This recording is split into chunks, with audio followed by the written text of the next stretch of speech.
রাধে রাধে। গতকাল থেকে আমাদের হলো ভোরের কীর্তন শেষ হয়েছে। 1 মাসের কার্তিক মাসের ব্রত হলো শেষ করেছি আমরা।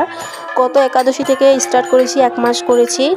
তারপরে পরশুদিন ছিল হলো তোমাদের পারনা একাদশী ছিল, একাদশী দিন আমরা শেষ করেছি। তো আজকে আমাদের হলো এখানে কীর্তন চলছে। এই দেখুন সবাই কীভাবে ফুর্তি করছে, এনজয় করছে, গোবিন্দর নাম নিচ্ছে। আর এখন হলো ভোগ দর্শনের পালা, সবাই ভোগ দর্শন করে নেও। আর প্রথমে দর্শন করে নাও গোপাল সোনা, কদু, তারপর আমাদের গোপু, সবাইকে দর্শন করে। এদিকে রয়েছে হলো আমাদের বৃন্দাজি রয়েছে এখানে। আর এখানে হচ্ছে হলো ভোগ, সবাই ভোগ দর্শন করে নেও। ভোগ দর্শনে 2 ভোগ কাটে।